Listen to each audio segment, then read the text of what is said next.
Welcome, everybody, to A Certain Point Askew, the only Star Wars podcast unable to give away its Darksaber. I'm the Angry Ginger, Jason the Angry Ginger, broadcasting live from Monkey Poo Studios, or we'll call it Wookie Poo Studios on this podcast. I'm not alone. I'm going to introduce my favorite scum, scoundrels, and smugglers, my neighbor from Corellia, Neighbor Cole. Good evening, everyone. Hello out there in Star Wars land, all you nerds and geeks. It's called Galaxy's Edge. Oh, I'm sorry. I wonder if that implies that the Earth is flat. We're starting over. The galaxy is flat? Yeah, what's a flat earther like in the Star Wars universe? They get to the edge of and they find a big ice wall. I was wrong. Yeah, thank you for having me on the show, Jay. I am the second micer around these parts, Corellia, apparently. We do have a third micer coming in from hot off the Skype lines. He goes by Darth Mathias, but we call him Matt. And he's Only in our the bedroom he does. Uncanny impersonator of all Star Wars characters in the universe, and I mean every single one of them. So welcome to the show, Matt. I don't mean to follow that up with a disappointment, but I don't have any impressions this week because we didn't have any shows, really. You didn't write any lines of dialogue fresh out of your. You could have your own script ready now. Maybe I should do that. I'll work on that. We got a year before new content, so yeah, just start plugging along. I'll get started on that. By the way, if you want to check out our show and all the previous episodes, you can go to FromACertainPointAskew.com. Find us on Twitter at FACPAPod and email us at FACPAPod@gmail.com. And before we get started, I wanted to say a huge thanks to Dave Meyer. Yes. Dave the Saber Maker, the Pink Jedi, the Darth Flamingus? Darth Pinkius. Oh, Flamingius, yeah. The Pink Sith. He was a great guest to have on last week. He had a lot to share. It was good to have him on. And of course, we appreciate all the stuff that he's providing for the show as far as our giveaways and all that stuff as well. And something wonderful happened. We announced the Darksaber last week. And the winner was a rural, see, I can't talk either, farm boy. And when I spoke to him on DM, he said how grateful he was to have won, but he said he wanted to gift it to someone else. And he said, maybe you could give it to the guy that Dave mentioned, who's the person that was telling us early on when we were doing the promotion for it, that's something that they could never afford. And it was such a cool item that they would love to win it. And so he said, why don't you give it to them? So if you're out there, Blue Leader, that's you we're talking to. Blue Leader. Blue Leader. And we're wearing blue shirts tonight in honor of Blue Leader. Yeah, that's all been coordinated. You look like you're ready to go bobsledding. What is going on? I've never seen a hoodie so tight over someone's head. My head is chilly. I pulled it close to my with my you gotta get a picture of that. Headphones. I do. He's got his hoodie on and his headphones over his hood.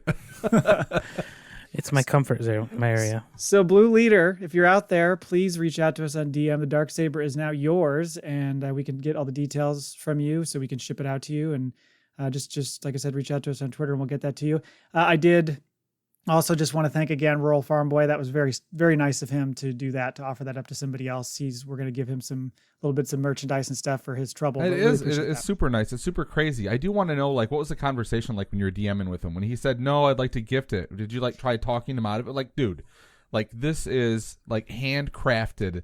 Yeah. Clutch. Special. You need to take this. And he said, no, I refuse to take this gift. Yeah, I said, are you sure? He's like, I'm very sure. I think it would be great for somebody else to get it, in the spirit of the holidays and all that kind of stuff. And so I just thought that was a really cool moment for somebody to take something that they earned and won and then just give it to somebody else. I thought that was pretty cool. What if this becomes a pay it forward? I was just going to say that. Just keeps passing hands. Yeah, every week we just can't get rid of this thing. Nobody wants it. Maybe it's cursed. It's like we'll the Hope Diamond shared it between our houses. But also huge shout out to Dave Meyer's Instagram, right? So it's just Dave Maier.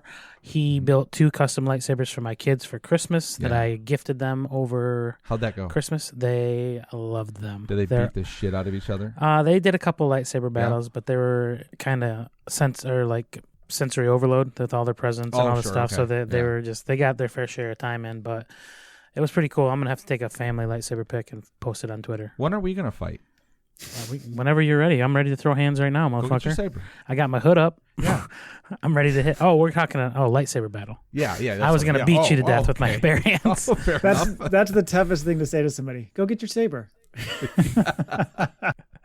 You want to? Well, I feel like in our circles, it's not a tough thing to say. Speaking of sabers, by the way, did you see that is it Disney or Hasbro or somebody, they released their own version of the Darksaber for $250. It's available next summer, and I gotta say, I don't think it's even close to what Dave did. It's a cheap piece of trash. I was zooming in on it. I was checking it all out and everything, and I was like, nope. I'd rather have what Dave's building. Yep, and it's been electrically shocking everyone that uses it. So don't even look at it, fans. Go right to Dave's Instagram and order your own Darksaber. Unless Hasbro wants to sponsor the show, and then we'll take this out of the show and we'll pretend it never happened. That's right. We'll have our own special edition. And we'll kick. We'll never talk to Dave again. We'll kick him right to the curb. Hasbro, I hope you win the Darksaber. Someone's got to take the damn thing. Okay, so here's what we got going on the show today. We've got, thank you, Dave. We got a question of the week. We got a little bit of news we're going to touch upon. Disney's Gallery, the making of Season 2. Mandalorian Season 2 is out, so we're going to discuss that. That'll be the bulk of the show. We've got a couple of balls in the mall bag. People are going to get mall bagged. That's right. Yeah. They are. And I've got a factoid at the end of the show for you. So let's see. I'm gonna quiz the two of you and see if you guys know the real story. Or Can not. I cheat and look ahead? No, that's why I almost put it in there, and I thought, you know what? No, they'll Google it. So I took it out and just gave myself a little 2 words so I could remind myself of what it is. Nice. Yes. All right. So let's go into question of the week, and this is from Ray. Big Tatanka at work. Big Tatanka. Yeah, Ray Whiting. He's of Native American heritage. If he wasn't, we call him the Big Tatanka. He likes to joke around. Okay. So the question of the week from him is, where did Baby Yoda sit in Luke's single-seater X-Wing? It's a good question. I mean, I don't know what else you would do than sit on his lap. He probably let him steer, right? Like a little kid. I went with he sat him up on the dashboard like a That could bobblehead. work. Dashboard. Maybe he probably do you think there's a cup holder in there? Baby Yoda was eating Luke's snacks. Or you could also go throw him in R2's pit, but R2 is probably sitting there. I was thinking that too. Yeah. I think that's pretty snug though with R2. I don't think there's a lot of wiggle room there. I feel like not, but technically you can fit Kenny Baker inside of there, so I think Baby Yoda going there just fine. Yeah, well, the thing's not very big. I shouldn't call him the thing, but he is not very big because we actually got one for Christmas. And I think it's meant to be life size, if you want to call it that. Oh, yeah. It's only, 16 inches or something? Somewhere around that size. It's pretty small. Yeah, I think. Is it the same size as mine? But you have the one that's got the little Mandalorian. The medallion? Yeah. Yep. Does yours move and talk and wiggle and all that? No, okay. It doesn't do the moving and wiggling and stuff. But it's pretty cool looking. And to a point where I had it over by our fireplace because we put it with all the other gifts. And at one point I was sitting on the couch and he was just staring at me, and it was a little off-putting. House of Dolls type shit. Yeah, what are you doing? Is there something in there? Is this some sort of are they following me? Is somebody watching me through his eyes? I was a little bit nervous about it. It's like one of those paintings, the eyes are always following you. So did you take Yoda and open the closet and just shove him in there? I just put a blindfold over him. It's the Republican Party. They're getting information on your voting habits. It might be. I think so. God, something's going on. I don't know. Anyway, thank you, Ray, for the question. Yeah, thanks, Ray. Okay, so we got a little bit of news here. The first thing we've got up here was Favreau was making the news rounds, and I thought you and I had the same kind of feeling over the whole thing. It was short. Yes. It looked like he was having some fun, just sitting in his office, having a discussion, and they were they just wanted to get to the points. And 2 things I thought. One, I don't think these reporters on GMA ever watched an episode of The Mandalorian. They just kept looking down at their cards what's the next point we're going to have? And 2, I think Favreau was going to spill the beans if he kept him talking. He looked like he just wanted to talk. Yeah, he had a lot going on there. First of all, he had that cool stuff behind him. He had the Baby Yoda and then an IG-11 and something else behind him. The way he was talking and emoting, because there's times I always wonder, how into it is he? Because he seems like he's a big fan. Every time I see him in another interview, it's I'm more and more swayed to the fact that he's a huge fan. Yeah. So it was cool to see him excited to talk about all this stuff. And he just like you said, he just would have kept going. But the one that they cut him off on that was really upsetting was he was starting to get into the whole Luke thing and how they did it and start talking about it, which as we'll get into in the gallery, they don't even touch on at all. And the guy just all right, well, we got to run out of time. So one last question is come on, man. What are you doing? I know. It sucked. God forbid you do a little bit of pre-gaming and figure out some interesting questions to ask this guy. Well, I mean, it's ABC, so it's synergy, right? Disney owns ABC, so Favreau's going to be on there. You think you'd give him more than, what was it, 6 minutes, the whole interview? Yeah, I mean, what did you have to get to the Christmas, how to do Christmas morning deviled eggs or something? What the fuck else do you have to cover on Good Morning America? To make room for Gordon Ramsay. Come on. And after Jon Favreau, we're going to teach you how to make margaritas with Baby Yoda. Have you seen those? No. They're like the little margarita glasses, and they're wrapped like in looks like a burlap, whatever. So it looks like the coat he's wearing, and then they've got like something hanging off the glass. You haven't seen those? Huh? Yeah, like bright ass green. They look delicious. Yeah, I bet they are. But yeah, he talked about the Book of Boba, confirmed that was its own series, and I know we were going to get into that more maybe next week. So that was good to hear that, because I think there was still a little bit of confusion about, is that supposed to be the Mandalorian season 3 or is it its own thing? And we all thought it was its own thing, but he confirmed that. He mentioned that Filoni was writing Ahsoka right now, and then he reiterated the fact that all 3 of these series, or all 4 of these series, I guess, are gonna intersect in some big event. Yeah, I think that's where he said. I think that's where I learned that Robert Rodriguez is actually an executive producer on the Book of Boba Fett. So I don't know if he's show running that or if he's directing like the pilot episode. I mean, when we get into this a little bit, we see just how much of a fan Rodriguez is of Boba Fett. Like, put him on it, man. I mean, because he did a brilliant job. So I hope I would like to see him direct the whole damn thing. Like, we got Deborah Chow on Kenobi.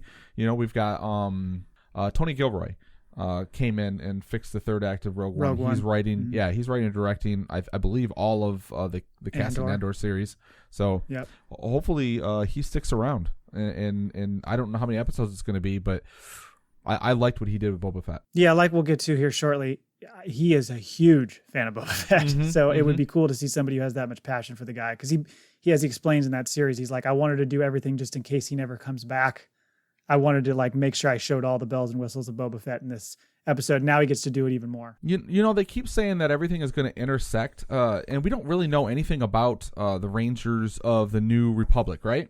No, I've seen speculation articles talking about all the different things. You know, you mentioned last week with Dave talking about how there was some potential Jedi tie-in. Sure. There was something where they're like almost like they work with the Jedi Order back in the day. I've seen that it's just going to be literally like local forces that are on systems. I mean, I've seen every speculation across the board. Texas Rangers. Well, what if that is actually the 3 shows culminating into that? Oh, you think that it becomes its own series, but it's the 3 other series feeding into it? Yeah, like maybe that's the end title. Although I would think that Mandalorian's probably going to stick around for quite some time, but maybe that's like the title to, you know, the everything leading into something, and maybe that's it. Because otherwise, there's those 4 plus those 4 are leading into something which is unannounced yet. Yeah, it could be. And I mean, it's like you said, with the timing of Mando continuing, which is what we expect. They were saying that they thought it would go for at least 4, maybe 5 years. They've kind of made it seem like Boba and Ahsoka are shorter term projects. So if it is culminating, I don't know. They could be doing it that way. I was kind of thinking and hoping it was its own thing, and then they were just going to do some big event that all ties it together. Right. That's where an IMAX movie. We get to go to the theater? Cool. Yeah, in probably 5 years we'll be good to go to the theater. With our hazmat suits on? Yeah. We all got to wear Mandalorian helmets, though. And last in the news, we've got a little bit of Mace Windu speculation. Now, we've discussed a few episodes. We were pretty damn sure it wasn't going to be Luke just because of, you know, they kind of wrapped the Skywalker story up. So the surprise was it was. So but there was a birthday wish on one of the Disney, was it the Instagram account? Star Wars. Yep. And they kind of used his dialogue from the Clone Wars. Yeah, they said the party isn't over; it's just beginning. Clones, yeah. Yep, party isn't over; it's just beginning. Sending a very happy birthday to Samuel L. Jackson. Right. So that's a bit of foreshadowing. Very choosy words right there. It's just beginning. And no surprise. So what's the speculation? I actually, before I read this, I was tweeting today, and I said, like, I thought it would make sense if we finally saw. I think we'll see him more than one thing. Like, they're bringing these people back and they're shooting these shows so close together. They could probably get like, oh, Mace Windu shows up here. You know, oh, he's in Kenobi. But then we see like Old Man, because we have to see him in Boba Fett, I think. Like, it has to lead to that. That would be a huge moment. So you'd imagine there's some sort of tie in there. And yes, of course, Kenobi makes sense. I don't know that the other 2 shows or Ahsoka, there's potential there as well. So it's hard to say. There's so many options here. But it seems like it's all leading towards something happening and him being involved in some fashion. It's just a matter of, you know, when. Like you said, it's probably, we won't know for another year and change, but because it's not going to come. I mean, like you said, it could come in Boba Fett, so it could come as late next year, but I doubt we get it early. Right. Is he going to be in full capacity, do you guys think? Or is he going to be some sort of like husk of his former self with the damage he took from the fall and from the battle with the Emperor? Well, just have robot arm like Luke got a robot hand. Yeah. You know? But he also, he got some Force lightning action, although Luke did too. But I could see him being a little more grizzled, and yes, definitely the arm. Yeah, I feel like he got a little bit more of the lightning, and being tossed across Coruscant probably will leave you. At least you're gonna walk away with a limp, if anything. Yeah, but I'm excited to see what they do with him. Yeah, I am too. Are we, Cole? You haven't said much. Do you want to see Mace Windu return, or are you just like, eh? I prefer not to comment. I prefer not to comment. Okay, fair enough. No, I'd love to see him return.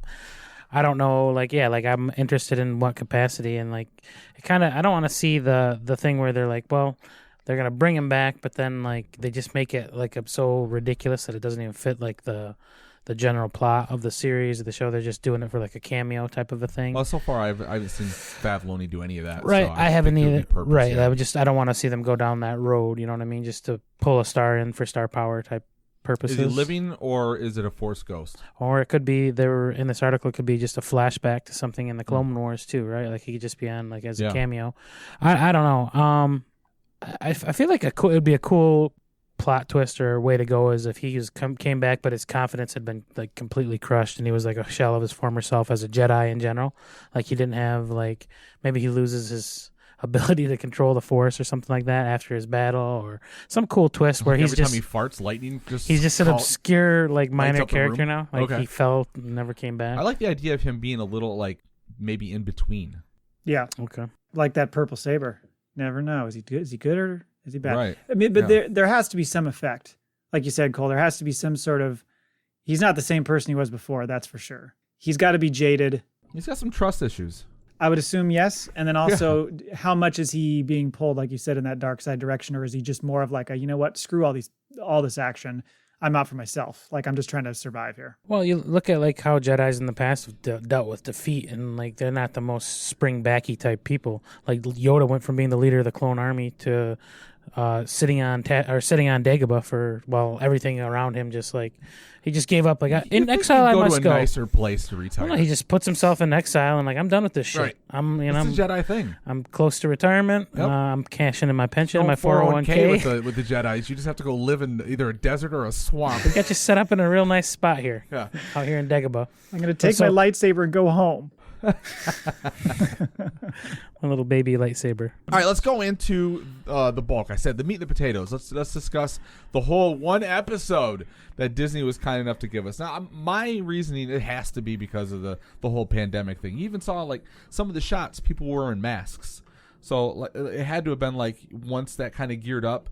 They said they were doing editing and all that stuff from home, but I'm guessing some of the stuff was being done at that time.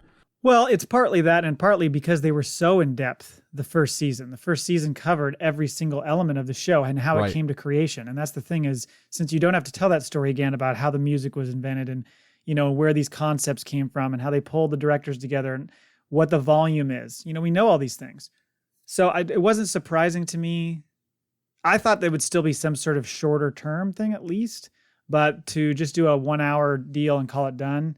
I don't know. There's times where they're going through and, we can kind of go a little bit chapter to chapter, but there's times where it's we're going to tell this little story about, chapter 10, let's say, for about 2-3 minutes. And anyway, next one. It feels a little bit like they're jumping from spot to spot just to try to cram it into 65 minutes. So they clearly had a lot more material to share. I think they just decided, let's boil this thing down to a one-time special, release it on Christmas and call it good. There wasn't as many deep cuts. It felt a little rushed for me as well, like what you're mentioning. And there wasn't a whole lot of Easter eggs or spoilers. I didn't seem to find nearly as many as when we did the first four. Right. They didn't go over any of the toys from Mattel that they included or any of the stuff the fun stuff that they did. I literally want a whole hour of the Filoni bromance. Just the two of them in a corner fucking bullshitting. Just like that one thing where they're like, well, what if they says malarkey? And he's like, you're not going to do it. And, they're having a whole discussion. And he's like, well, maybe. And he's like, no. It was so funny to watch them do that. Well, the scene he wanted him to do it on was when Mando strings up the Gor Koresh guy and goes to shoot the lights out. He's like, don't you think he'd just go McClunky and then shoot it? And he's like, And Filoni's looking at him kind of like, "You're fucking with me, right? That would be stupid." Yeah, he was. I think he was. But I feel like there's more of that. Like if that's just like the one time we got to see it, that's the first episode. Yeah. So I feel like there's a little bit of like play there with the two of them. And I absolutely. love the energy. And we talked about this when we covered the all 8 episodes last time. But I love the energy. Like all the directors, it's like fucking camp for them, man. Yeah. You know, and you see like there was even.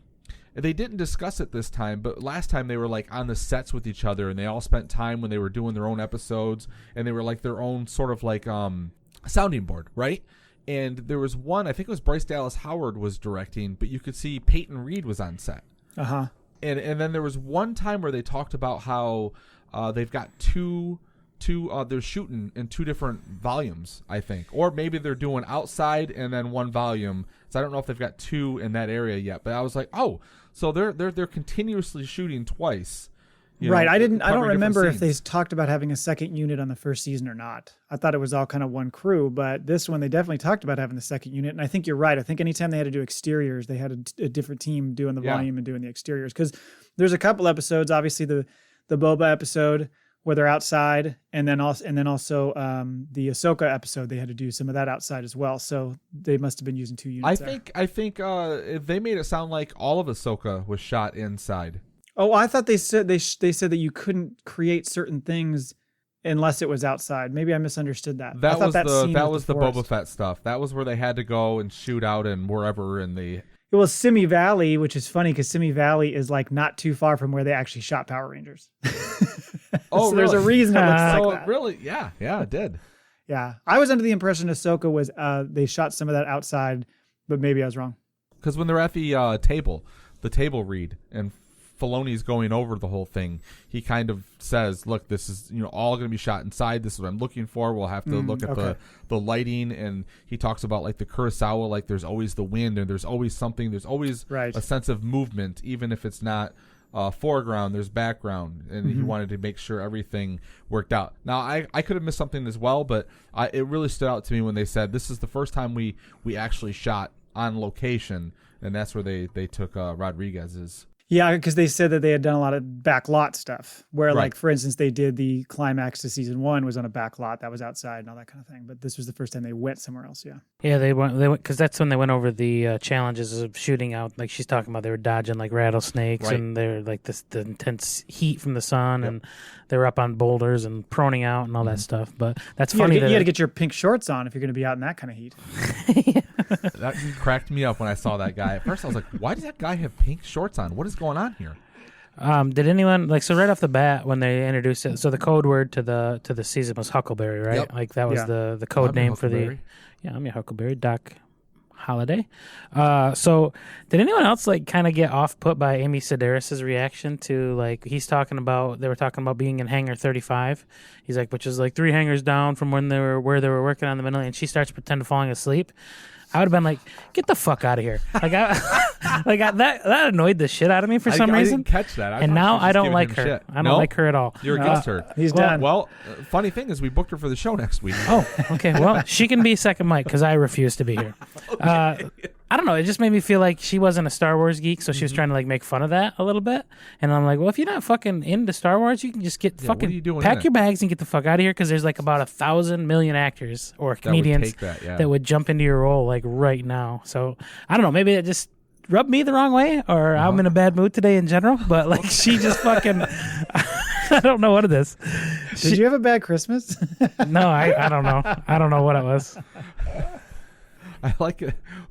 Did you guys get that vibe, or am I just? No, I completely did not get that at all. No, the only thing I thought was, wait, we're in Bay 35. Millennium Falcon was in Bay 94, so that's I don't think we're right. Just a couple down here. Wow. Maybe they're in increments of 30. Who knows? Don't you dare take the show above 40%, man.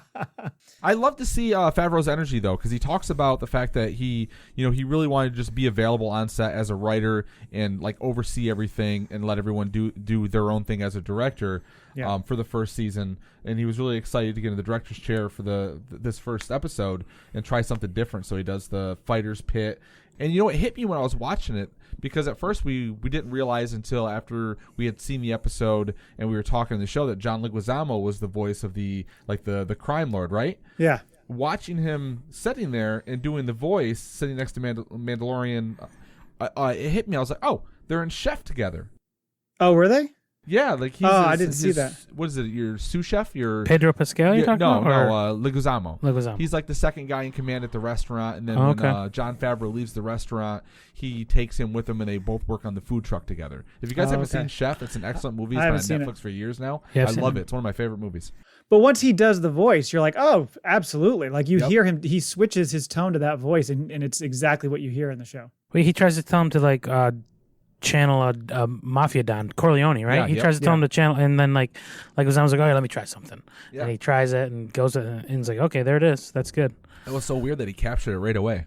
And you watch Pedro Pascal like doing his facial expressions as he's saying his lines. Is like, Jesus, this guy's really getting into it too.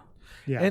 And his voice is completely different when they're just having an interview with him and he's just talking like a normal person, which, not surprising for an actor, but like hearing him all the time as the Mandalorian and then just watching him talk about the show and the making and what excited him or seeing different things or the directors coming in, and he's just real, like, I don't know, it's like he had this like Americanized California accent. It was just I think he does. And I think that's why the Mandalorian thing, he's just meant to be more robotic or whatever, kind of dead, stoic.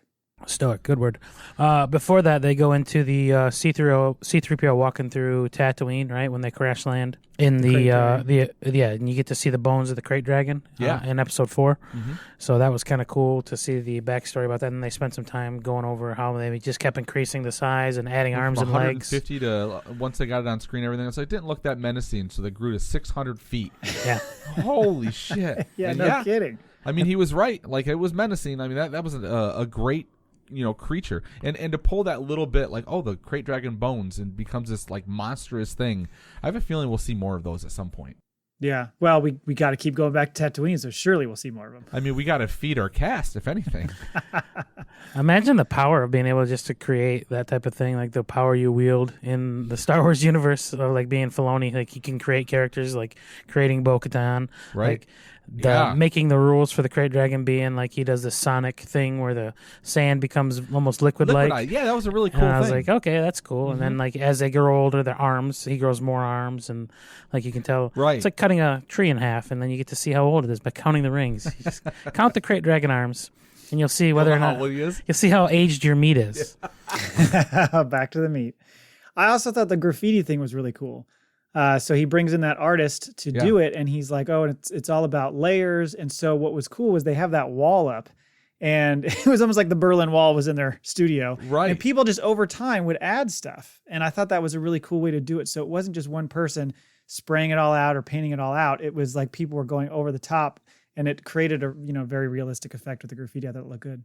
Yeah, so Favreau brought his 18-year-old son on set, and they were doing some tagging of the wall together, right? And then Filoni was doing it. Did you see what he was tagging? Carl Weathers put some stuff on there. No, I didn't. I saw like a circle through a Death Star. Yep. The line through the Death Star. Filoni was doing the Ahsoka white lines on the face. Okay. That was just the insignia thing or whatever for it. So that artist was David Cho, was his name, and then he also was given a cameo appearance as an alien on. Yeah, it's cool. Yeah, that was pretty cool. He got to do makeup and stuff too. Well, and whenever they show that kind of stuff, those aliens that they make, and the level of detail that goes into those aliens, and I know it's not just Star Wars that does this, but I'm always amazed by the movie magic of going, let's do all these practical effects, put this person in a costume. We're going to spend hours and hours to get them in costume, and they're on screen for 1.2 seconds. I know. It's so amazing. And I know that they take all sorts of different angles, so they don't know at the time they're only going to be on screen that long. Right. But the authenticity of showing those different characters and all the level of detail that goes into them is pretty. And the money they spend to put each person in that much makeup and latex, and all the people that are doing that to make it look so realistic, and then 1 second. Yeah, like there's a part where the person's like putting all this accents and stuff on like the back of this person's neck. Like you're never gonna see that. Right. Yeah, so they actually built an on-site makeup design room for this season. For the second season, yeah. The second season help expedite the makeup process. Yep. That's a cool little factoid. The one big thing I think that I took away from like this whole part was just the Easter egg of building the crate dragon. I thought that was really cool. How much went into that? They were talking to the designers and the guys that were doing the special effects and everything, and then just watching like that heroic shot once again where he comes out of the mouth of the crate dragon and does the spin and everything, and I'm just I mean, it's just Favreau all over the place. I fucking love it. Yep, it's pretty sweet. And then the big thing on the next bit with Peyton Reed, where we get to see a lot of Peyton Reed in this one. And this kind of took place. They did it right, where instead of seeing the round table bit, there was enough discussion and enough showing that you kind of got enough of everyone's bits. But it would have been nice to see a little bit more from Peyton Reed, because I know of some of the stuff he's done. I don't think I've ever really seen this much involvement with him, like behind the scenes. And it was really cool to see like how he works as a director and like what he brought to everything. Yeah, well, and I mean, I struggled a bit with the first episode he did. It was very alien-esque, and he gets into the explanation where he found that design by Ralph McQuarrie that was supposed to be this ice spider on Dagobah, which is funny because when they show that and on Dagobah, it really, like somebody says, it actually looks like it makes more sense on a snow planet. I'm like, yeah, it kind of would have looked strange on Dagobah. It was almost like an albino spider in a swampland, if anything. Right. But he just grabbed onto that and latched onto that and was like, oh, I can do something with this. This is like the Star Wars I want to see. And he brought up a good point, which is you go through that pretty much that entire episode, you never see a human face. You got Mando in a helmet, you got Baby Yoda, you got the Frog Lady, and then you got a bunch of spiders. Yeah, he says, well, you got a person in a helmet, you have a puppet, and a costume frog. Yeah. They have to emit emotion.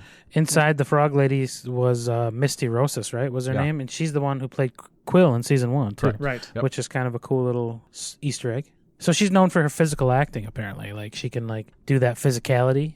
Like the stiff poses or whatever, like to emote like emotion without having the facial expressions to do so. Mm-hmm. So I thought that was pretty cool. You think there was like when they killed off her character, Quill, in the end of the season 1, they were like, don't worry, you still have a job. We got you in season 2. We have a frog we need to fit someone in. You up for it? Fine. Yeah. And then they go into Bryce Dallas Howard, who is like the most excited person. Like, I would do anything to work with this woman. Yes, she's very excited to be there. She's got a ton of enthusiasm. She has a different, approach to the way she does it. I can't imagine she's not going to be involved in more properties in Star Wars in the future. Yeah. Did you catch the little bit like where they're in the bar and they're doing she's like, we're going to do this, and then you're going to pay for it. She goes, no. She's in my world, the woman pays or something. Yeah. In the Star Wars universe, women always pay or something. Yeah. And again, just a background thing that you would just see in the background of a scene. It's just, I love that that attention to detail.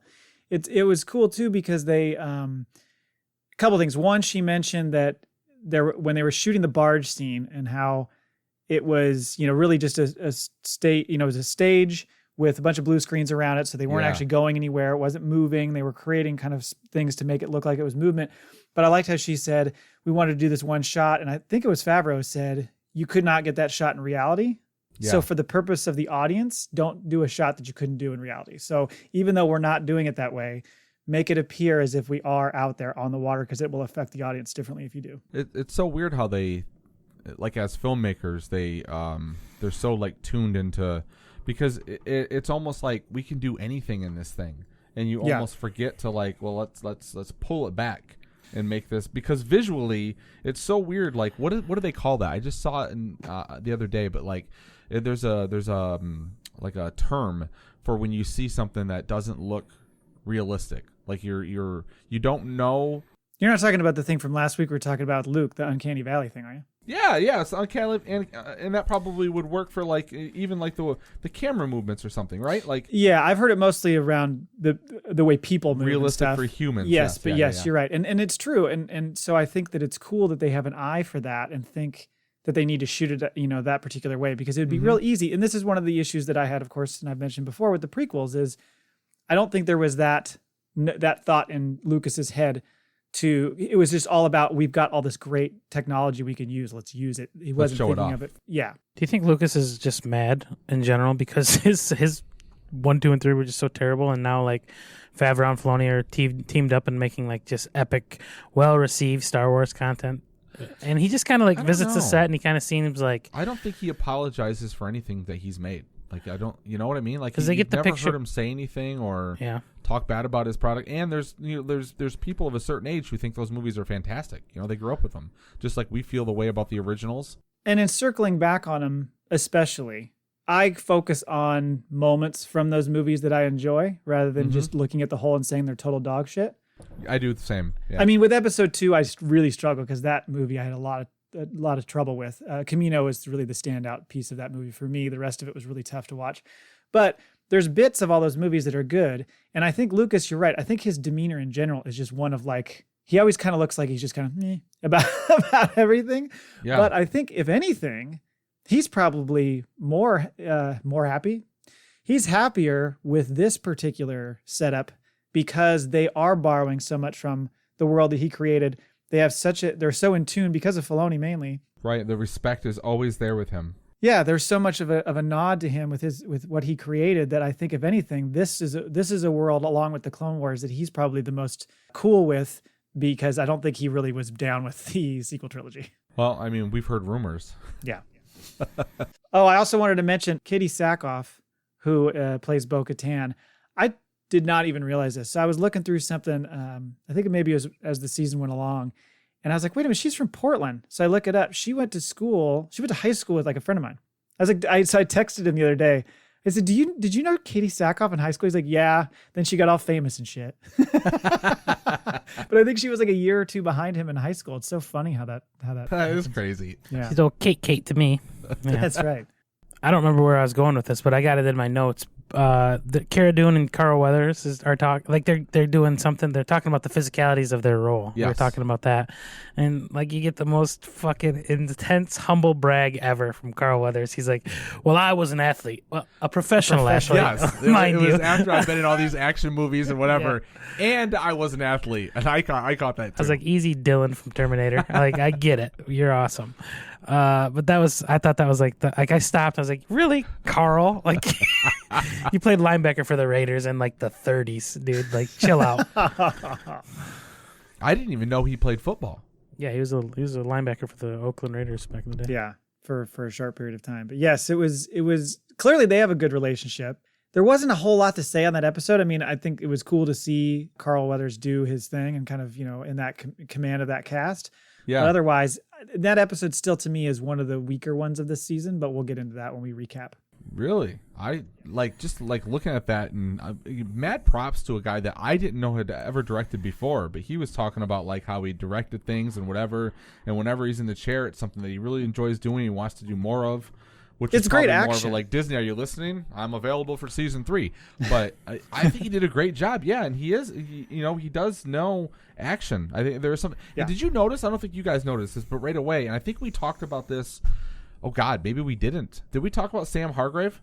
How he was the second unit for the action and stuff? We did not talk about it. No. You know who he is? He's the director of. Oh God.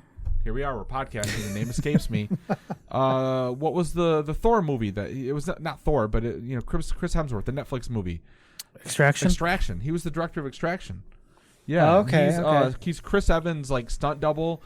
I think he was Keanu Reeves' stunt double and some stuff. Like the guy is like behind the scenes, and he was second unit on something else recently as well. But I mean, the guy can fucking direct on his own, and then he's like, yeah, I'll come in and do second unit for the action stuff, and just seeing like him discuss. I don't know if it was him that was there for the Ahsoka stuff, but it was him that was there for the Bo-Katan and her owls or whatever, the night owls coming in, and the way they were talking about their fluidity and how they're going to move. And I love that Favreau was really adamant about like he needs to be not part of the team. You need to see him always a second late or doing something different, and it makes complete sense. And watching on film is like, because you do pick up on that. You're like, oh, it's almost like he is the beginner, and it's just because they move in one motion. Yeah, there's a scene where they're going down that hallway or whatever. They fuck some shit up, and they keep going, and then he just kind of walks out like, okay, looks around. I'll just keep following them. Because they all went out in a coordinated, like, choreographed movement together. It would imply that, like, Mando knew their tactics and, like, was a part of their group. But then they move out as a trio, and he's kind of like, meh, behind him, just chilling. Yeah. It's just cool to see because, like, this is stuff that's not in the script. So this is stuff you start working out as you're shooting and stuff, and, like, and watching it. And I was like, oh, this makes sense. And I think there's a lot of this that goes into like Star Wars knowledge, right? Like this stuff is like I think there's a lot of knowledge that people have on these movies that build over time that add to the enjoyment of the films that you realize you don't necessarily have the first time. Like Ewoks. I think I was just reading on some stuff, and Ewoks was never even mentioned in any of the Return of the Jedi? Were they called Ewoks? I don't like in I don't the think movie. they're. Right. Yeah, I don't know that they were ever called Ewoks. So just like those little tidbits that are added, and you find out, names, things. It's always like there's so much that you that we definitely are learning just by getting back into this podcast. Right. I think we're on 13, which is when we get to Ahsoka, right? So what I thought was really cool about it, a couple things. One is when watching just some of the slow motion, especially scenes, but whatever, where they're showing Rosario Dawson, who clearly is doing all the stuff herself physically, Right. which is impressive. Man, she is cut. Like she is toned. Yeah. And you see how well she does that physical action. But also I thought it was almost like Filoni couldn't believe it. He's like, this is a character I created, and now I'm seeing it in the flesh, and it's so. I think it just kind of blew him away to be around her and seeing an actual human being that person. There was a shot where he was standing to the side watching her. I don't even think it was a scene they were shooting. It was just like prep stuff, but it almost looked like he was so emotional, like he couldn't speak. Like I was watching him. I was like, I think he's gonna cry. And he didn't look like he was like his lip or anything, but like he just like for something to like have on paper. And then they go into like the fact that it was like one of the first things he drew when he was coming up with characters, when he was involved with Star Wars, and then how she became like this like one of the biggest characters in all of Star Wars, really. Yeah. And now she's live action, standing in front of him like this real. It's sort of like, not to take it in a perverse way, but it's like what's the 80s movie Weird Science, where the two teenage kids build the hot chick off the computer, like she's just like real in front of him. He's like, wait a minute, that was in my brain. Like, how do I process this? It's alive, came to life, right? Cutting out little clips from newspapers and feeding them into the machine and all that. Did you hook up the doll? You forgot to hook up the doll. Yeah. So he goes on to talk about he intentionally did not want anything to do with her in season 1 because he didn't want to mess that storyline up. He felt that was so important, and they take that a lot of liberties in season 2 about having more fun with it. They said they got season 1 down and under their belt, and they said now season 2 it can be a little bit more loose. It can be a little bit more fun. We can play with some more things than. I think they had to prove themselves with season 1 because no one really knew whether a Star Wars series would work or not. And now they're all like Carl Weathers. We were all athletes. Yeah, I like how they talk about they're stealing from like the Kurosawa films, and they're stealing from the Sergio Leone westerns. They even go into a little bit of the gangster films with that fight scene in the basement with the ring and all that stuff, right? So they're trying to like dip into everything. They're trying to get into every like letting Star Wars genres. Yeah, genres. That's what I said. Mixing genres. Maybe that might be the episode title. All right. I think this is something because for our listeners, we will be doing a little bit more of a look back at season 2 here in the next couple weeks, just to kind of do kind of an all-up look at how the season went, what our favorite moments and episodes and all that stuff were. One of the things I want to talk to, so we can table this for now, is just that something I saw somebody bring up. I don't know if it was an article I saw the headline for, but it was basically, did they try to do too many big moments in this season? Did they like blow their wad, throwing all these different things at you instead of kind of doing a slower build? But I just want to table that for now because we'll get into it later. But it's an interesting point to say, did they introduce all these different characters that you didn't know and really kind of throw a ton at you when they could have done a slower build? So no, I could spend. I'm happy to argue that. Okay, yeah. We'll get to it. All right, it's tabled, Jason. Let's table this. Table it.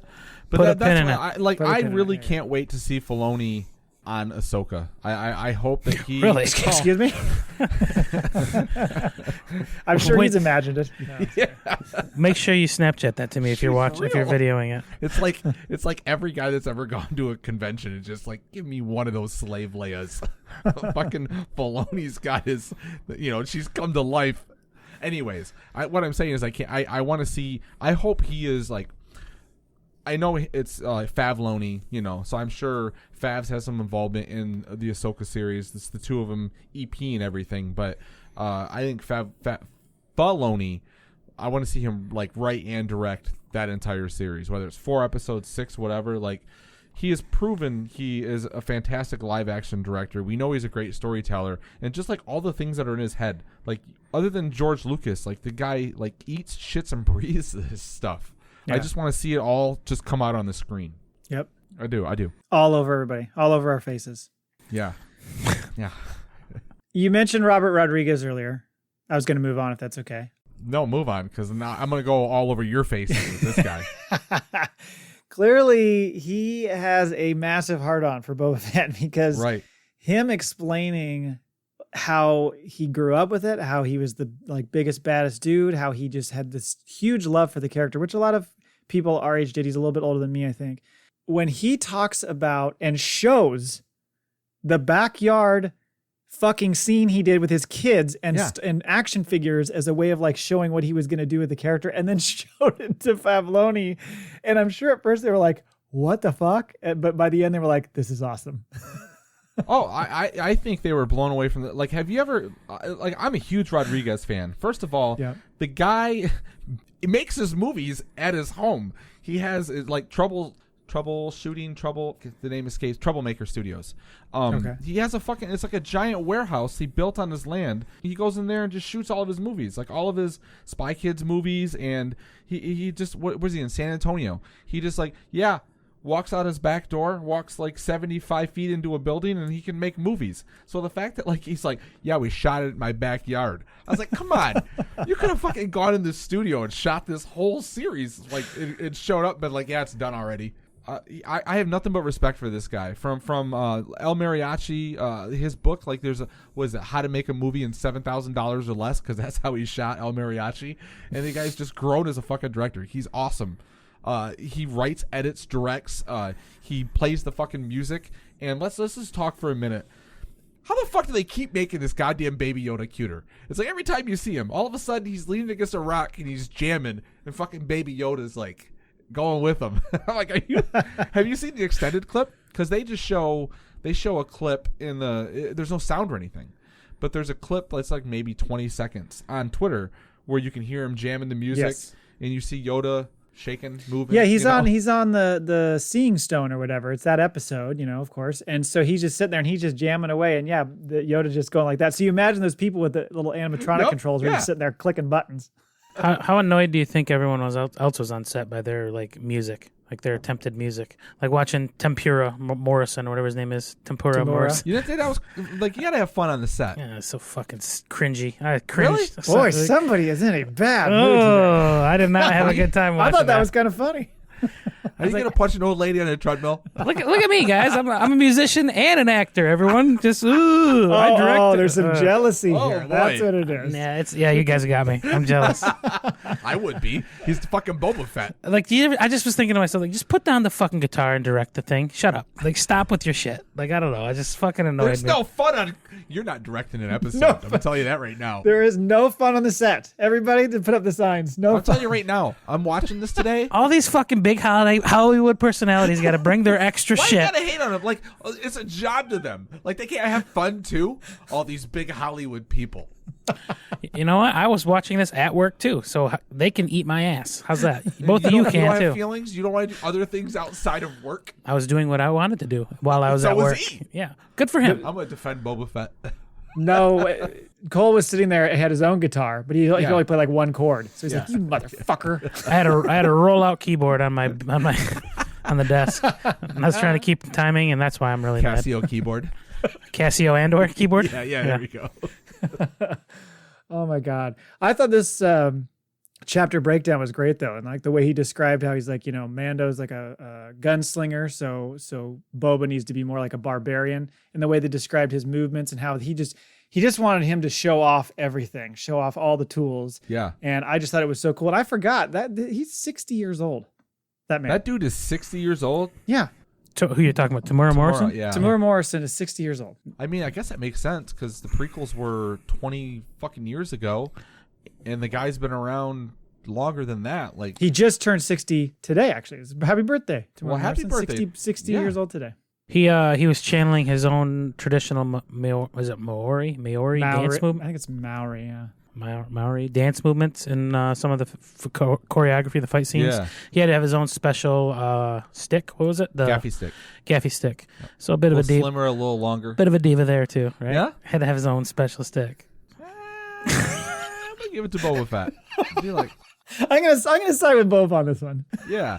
Boba There's Fett's like, your "You know episode what? title. I need a fucking staff that's this big so I can whoop some ass." Whatever. It just seemed Hold a on, little. hold on. It seemed a lot of self-importance Cole, with these people right what now. did you like with this episode? I liked all of that. Yeah, I didn't. okay. All right. I am allowed to have dissenting opinions. Am I not? course. Like- And I love it. I love it. okay. Thank you. Can I? Because Matt and I are going to blow this show for 7 seasons, so you're going to have to be the. We need somebody to. We Yeah. need somebody I to provide. felt some like there was resistance. just. I don't know why. I felt there was a lot of self-aggrandizing or whatever the hell you want to call that. Whatever that word is. A lot of self. Isn't that what you're going to do when you're discussing the making of a series you're in, though? Like, you're not going to see, like, yeah, you know what? I lucked out. I got a show coming next year. Pretty cool. Fuck this guitar. He fucking Bashes kicks it. and walks away. They show a scene of somebody just having enough with Rodriguez and just comes up and grabs it and starts bashing it like the scene in Animal House. Yeah, Animal House. But I think the flip side of that coin, Cole, would be that these people are trying to bring something themselves to the character, not just do as they're told to act as the character. I think Right. that would be your counter argument. It also looks like there's no, like, I'm going to my trailer, let me know when it's time for me to be ready. It looks like they all, like, hang out on set. Yeah. And it looks, I mean, they really haven't gotten into that, but like it's a fast shoot. Like, we're going to set up, we're going to go, we're going to set up, and they're all like, I mean, the volume's relatively huge, but the turnaround time for each setup doesn't look like it's that long because I think a lot of it is Pre-viz. production, you know? So, Yeah. like, it's all built and ready to go, and it's just boom, boom, boom, boom, boom. So, it looks like they're just having fun. Well, shit sets up, and they just go into the next one. I think it's Deborah Chow who says it in season 1 of this making of. She says there's so much done in the previs that by the time you get to it, it's all scheduled out. It's all plotted out. So there's no fucking around. Right. And even when they decided to change something, it was Carrie, say his last names? Fumiyama? Did I say it right? Rick Famuyiwa. Sorry. Yes. You're going to get Rick- this by the end of it. Never. Rick Famuyiwa. He in the first season talks about like they decided to change some stuff up in that prison episode, and they just go right into previs. They shoot it. They design whatever. What a couple hours. They go back and they shoot it. So like everything is so fucking fast moving in this thing. But to give Rodriguez credit, like you were talking about, like he is such a fan, and we talked about that too. And then hearing him say like, look, there's 40 years of non-existent backstory, but it's all in our head just from playing with toys and knowing this guy is the biggest badass in the world. All of this has to come out on screen as if this is the only time we're ever going to see it. And much respect to the guy because what they said they had 3 pages of script For the battle scene. Yeah, he turned 3 pages into 9 full minutes of action. Where then they were like, well, we're going to go outside, we're going to shoot all this, it's going to turn this whole other thing. And I would venture to guess that was I'm sure when Favs is writing, he's like, this shit's fucking brilliant. We're going to have a new show off of this. But when it finally came together, they were like, oh, yeah. Like, we've got a TV show coming now because it all came out perfectly.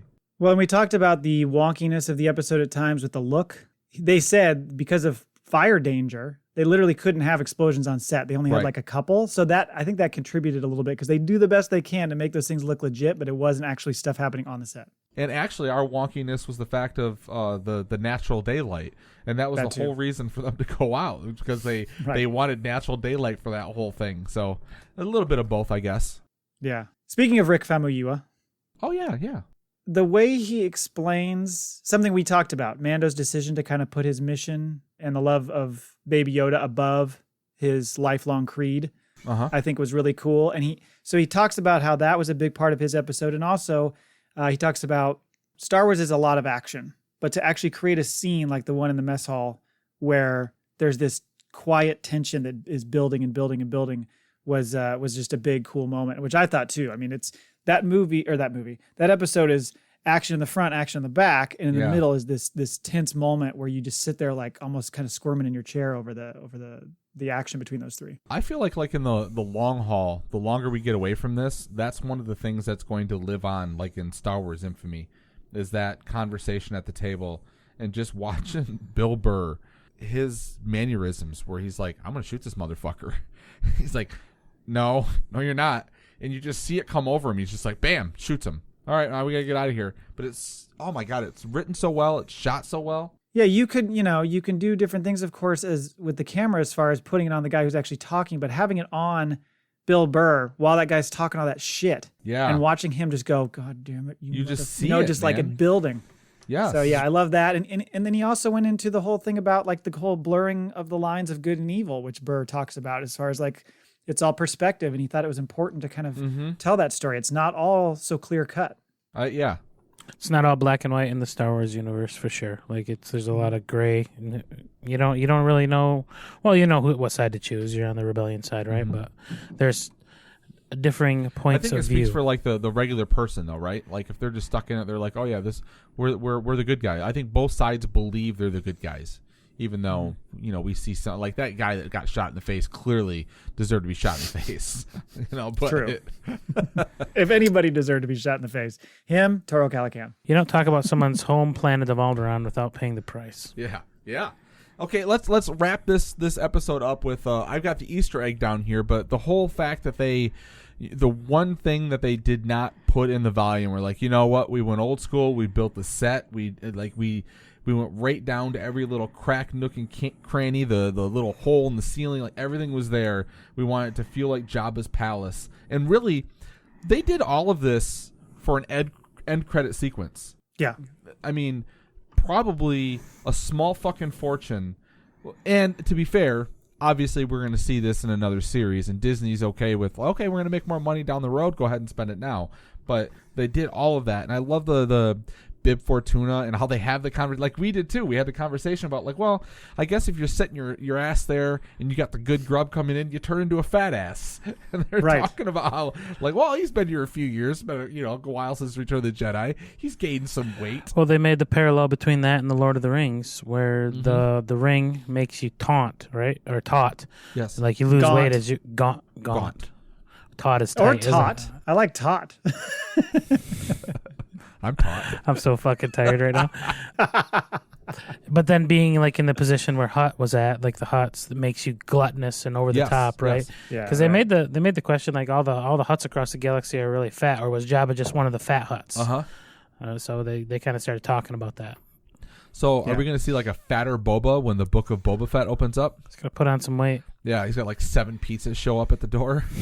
Well, and I like the quote that we got from Filoni where he's talking about the set.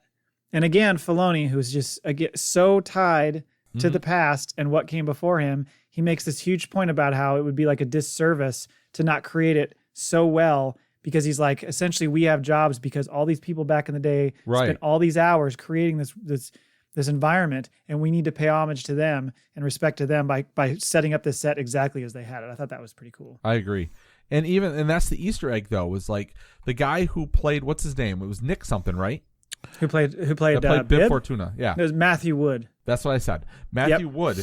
And he played Bib in the prequels, and he talks about the staff. And the Bib didn't have a staff. It was part of the toy line that came out. From Mattel. So they created it just so and I'm like, that is the fucking tiny-ass minutia that, maybe the 1%ers would be like, oh, yeah, there's his staff. I got that toy. But no one else is. But I love that fucking Filoni is just like, he needs a staff. Get him a staff. Yeah. But don't you love how, well, one, I just really quickly, I like that they mentioned how basically Esposito was like breaking Darksabers because he's so much rage that he puts into his character, which I thought was cool. But the other thing was that they just skipped over the Luke shit. Mm-hmm. We got nothing about the CGI for Luke's face, nothing about like adding him. Like maybe it was like the less people involved, even in the making of side, the easier it is to hide that probably from getting out. Well, yeah, Favreau mentioned it on the Good Morning America thing. He said, I can't believe we actually pulled it off. I thought it was so difficult to keep hidden. Because every casting choice was leaked before they started shooting. And that was the one that he said for a year. No, like up until it released, no one fucking knew. Yeah, so that's an amazing thing. Yeah. They did good. Anything else on the making of? I mean, we could probably milk this for days, but we've got speculations coming up, ladies and gentlemen. We're going to talk a few things, and I'm sure we'll come back into this, or at least some of this information will leak out in the other episodes. But let's wrap this up and let's go into. We've got a couple of mall bags. Well, we've got one mall bag, but a few emails in the mall bag.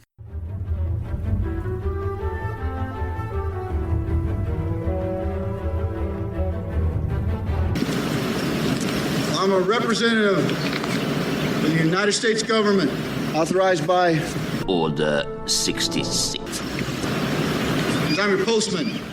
A reminder, you can send us mail at facpapod@gmail.com or give us a DM on Twitter at facpapod, and we'll address those each week. Really appreciate you guys sending them in. We've had a nice slew of them coming through this whole season. We hope that continues into this kind of off-season state we're going into. So 2 emails. First one from Jeannie. She says, hey guys, I'm getting ready to watch the last ep, and I just want to thank you for being amazing. Thank you, and I look forward to what you will do as we wait for the next season. Well, thank you, Jeannie. Yeah, Jeannie, thank you, and I hope you win the Darksaber.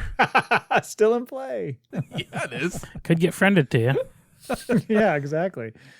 And then the next one is, and the last one is from Aurelia, probably our youngest listener. She titled this email Question of the Week, which I'm not really seeing a question here, but that's okay. Dear Star Wars nerds, hey, pump the brakes a little bit there. Young lady, watch your mouth. I was very excited to see Luke and knew it straight away when I saw the green lightsaber. That's got to be a dig at Cole. Hold on, I want to jump in here real quick. Don't pump the brakes, because with this email, she clearly is one of us.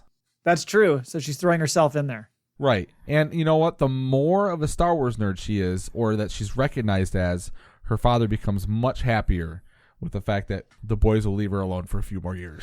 So, there you go. We're happy to do that service. Josh, I'm on your side. I hope you win the saber.